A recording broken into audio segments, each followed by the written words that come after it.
Bitcoin poursuit sa montée en flèche et a dépassé pour la première fois depuis novembre 2021 la barre des 60 000 $. Alors actuellement au-dessus des 61 000 $, il semble sur la bonne voie pour dépasser son plus haut historique de 69 044 $. Alors comment est-ce qu'on peut expliquer cette hausse soudaine ?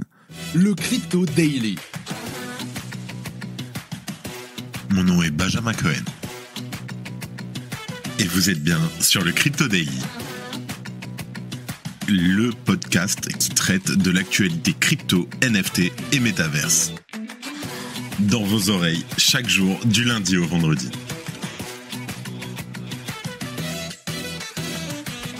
Salut, c'est Benjamin du Crypto Daily et j'espère que vous allez bien. Et c'est donc notre actualité principale aujourd'hui. On parlera ensuite de la grande annonce de Telegram, puis on fera un tour en Asie du Sud-Est pour comprendre comment la région souhaite devenir un hub pour les crypto-monnaies. Mais avant tout ça, et comme d'habitude, le camp du marché. Here comes the money. Here we go. Et on a un Bitcoin donc qui continue d'augmenter de 7% en l'espace de 24 heures, qui se situe à un prix des 62 780 $. Ethereum gagne lui 5% pour un prix de 3 460 $. Le BNB gagne 3,3% tandis que le Solana observe une hausse de 18%. Le XRP stagne avec une légère hausse de 1% et l'ADA gagne 9%. Le Doge lui s'envole avec une hausse de près de 30%. Bien entendu, conséquence de la hausse du Dogecoin, l'AVAX repasse en dernier de ce classement malgré une hausse de 6,75%. Et donc on commence et on essaie d'expliquer pourquoi le Bitcoin s'envole à 64 000 $. Qui a dit que les 60 000 $ constituaient une résistance pour Bitcoin qui affiche d'ailleurs un gain de presque 20% sur les 7 derniers jours. Pour la première fois depuis le mois de novembre 2021, Bitcoin a dépassé le seuil symbolique des 60 000 $. Autrement dit, il lui reste moins de 10 000 $ ingrappés avant de battre son ATL, donc son prix le plus haut jamais atteint de 69 044 $. Pour rappel, ce cap avait été franchi le 10 novembre 2021 avant que le roi des crypto-monnaies ne chute et se retrouve emporté par les faillites successives de Three Arrows Capital, de Silvergate, de Celsius, FTX et bien d'autres. Mais depuis, Bitcoin s'est relevé et ce dernier ne s'est pas contenté de briser le plafond des 60 000 $ de manière momentanée. Il évolue même au-dessus des 61 000 $. Et ça, c'est bien entendu une progression si soudaine que ça n'a pas épargné les traders. Ce sont ainsi plus de 330 millions de dollars qui ont été liquidés sur les dernières 24 heures, dont 202 millions de dollars de position short. On note toutefois que Bitcoin grimpe de manière quasi unilatérale, laissant le marché des altcoins derrière lui. Une spécificité qui est plutôt rare et qui peut être attribuée au succès des ETF Bitcoin Spot qui battent leur record de volume journalier de jour en jour, avec notamment BlackRock et son ETF IBIT en tête. Le géant a effectivement dépassé 1,3 milliard de dollars de volume à lui tout seul hier. À ce propos, la dominance du Bitcoin est particulièrement notable depuis lundi, puisque cette dernière n'a de cesse d'augmenter depuis et elle se situe désormais à 54,7%. En dehors de l'élan autour des ETF, certains analystes attribuent cet élan à une anticipation de la hausse du Bitcoin par les investisseurs en raison du halving qui devra se produire durant le mois d'avril prochain. Mais ce sont bel et bien les ETF Bitcoin Spot qui semblent mener la barque. Selon une étude récemment publiée par CryptoQuant, environ 75% des nouveaux investissements en Bitcoin proviendraient de nouveaux ETF émis sur les bourses américaines. Et dans la même veine, lors d'une interview accordée à Bloomberg, Sergei Nazarov, donc le cofondateur du réseau d'Oracle Chainlink, a déclaré que l'approbation des ETF Bitcoin Spot constituait un moment décisif. Cette poussée des institutionnels justifierait notamment la quasi-absence de nouveaux investisseurs particuliers sur le marché crypto. Pour l'anecdote, Glassnode a souligné hier que depuis sa création, Bitcoin n'a connu que 31 journées au-dessus du seuil des 61 000 $. Alors, est-ce qu'on serait en train de connaître un tournant dans l'histoire du roi des cryptos ? Alors, aussi contradictoire que cela puisse paraître, il semblerait pourtant que ce soit bel et bien le cas. Odol Consulting est un cabinet d'expertise comptable fondé en 2022 par Houssen Issoufali.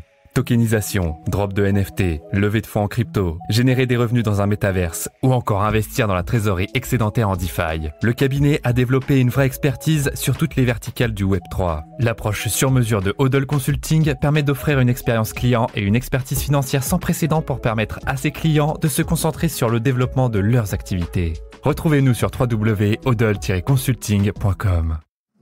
En deuxième news, Telegram souhaite partager ses revenus avec les créateurs. Alors Telegram a annoncé mercredi qu'elle commencerait à partager les revenus publicitaires avec les créateurs en les payant exclusivement en Toncoin, leur jeton natif. À partir de demain, les propriétaires de canaux Telegram commenceront à recevoir 50% des revenus générés par les publicités affichées par Telegram sur leurs canaux. Le fondateur de Telegram, Pavel Durov, a annoncé la nouvelle sur son propre canal Telegram hier matin. Donc tous ces revenus seront exclusivement distribués par l'intermédiaire de TON, donc The Open Network. Pour rappel, TON signifiait à l'origine Telegram Open Network. La crypto-monnaie Gram du réseau devait être un élément clé de l'avenir de l'application de messager. Toutefois, la SEC a contraint Telegram à revoir sa position. L'entreprise s'était retirée du projet en 2020 et avait remboursé les investisseurs de la précédente vente de jetons. Mais les développeurs de la communauté ont finalement poursuivi le projet open source qui est devenu une blockchain pour des projets tels que Notcoin. Alors, pour en revenir à l'annonce, le fondateur de Telegram explique, je cite, « Cela créera un cercle vertueux dans lequel les créateurs de contenu pourront soit encaisser leurs toncoins, soit les réinvestir dans la promotion et l'amélioration de leur chaîne. » Alors, dans l'heure qui a suivi l'annonce, le TON a donc grimpé de 31,48% pour atteindre 2,85$, un prix jamais atteint depuis février 2022. À ce moment-là, la capitalisation boursière du jeton a d'ailleurs dépassé les 9,8 milliards de dollars. À noter que les canaux Telegram reçoivent collectivement près de 1 trillion de vues par mois. Mais pour le moment, peu de détails ont été ajoutés sur le montant des revenus générés par la publicité sur les chaînes Telegram. Si tu aimes le Daily, une note et un commentaire nous aident énormément. Aussi, si tu ne veux rien rater de l'actualité, abonne-toi. Et pour terminer, l'Asie du Sud-Est est-il le futur hub des cryptos ? Singapour, la Corée du Sud, la Thaïlande, Hong Kong, les régions d'Asie du Sud-Est qui sont favorables à Bitcoin et aux crypto-monnaies ne manquent pas. Certains veulent aller plus loin et faire de cette région du monde un véritable hub pour cette nouvelle classe d'actifs. Et dans un récent entretien avec Cointelegraph, Nathan Kim, le directeur marketing de Upnopt, a expliqué l'ambition de l'Asie du Sud-Est de devenir une zone de concentration des nouvelles technologies. Et l'intelligence artificielle, les crypto-monnaies et leurs technologies blockchain sont évidemment mises en avant. En plein cœur de cette région, la Thaïlande est particulièrement avancée en termes d'adoption de Bitcoin et de ses semblables. Cet engagement en faveur des cryptoactifs a encouragé l'innovation et a attiré des acteurs crypto de premier plan qui sont parfois chassés ailleurs. Même constat pour Singapour, dont la réglementation claire et constructive pour les cryptos a fait que de multiples crypto-entreprises sont venues demander des licences d'activité réglementées dans la cité-État. Nathan Kim explique globalement que, je cite, « Plutôt que d'adopter une approche restrictive, ces cadres légaux se concentrent souvent sur la clarté et la promotion de l'innovation et la protection des consommateurs. » Si elles sont globalement favorables aux crypto-monnaies, toutes ces réglementations ne sont pas pour autant forcément compatibles entre elles ni interconnectables. Pour Nathan Kim, une harmonisation des réglementations est la prochaine grande étape pour la région. Et il ajoute que le fait que certains géants du Web 2 soient fortement présents en Asie du Sud-Est devrait justement aider la région à adopter ce virage vers le Web 3. Il est donc clair que les différents pays d'Asie du Sud-Est cherchent à se montrer accueillants pour le secteur des crypto-monnaies pour tenter d'en être à la pointe. Et bien sûr, leur plus grand défi sera de ne pas se faire une concurrence négative, mais plutôt de construire une synergie régionale avec leurs diverses réglementations des actifs numériques. Et avant de terminer les actualités en bref avec notre partenaire Bean Crypto. Coinbase subit de nombreux bugs. Coinbase a reçu plusieurs rapports d'utilisateurs voyant leur solde affiché 0 sur leur compte et la plateforme est tombée en panne pendant plusieurs minutes. Malgré ces problèmes, Coinbase assure que les actifs sont en sécurité. Des ex-employés de FTX lancent un exchange et lèvent 17 millions de dollars. Alors Backpack, un exchange fondé par d'anciens employés de FTX et Alameda Research, a levé 17 millions de dollars lors d'un financement de série A. La société est évaluée à 120 millions et opère désormais aux États-Unis.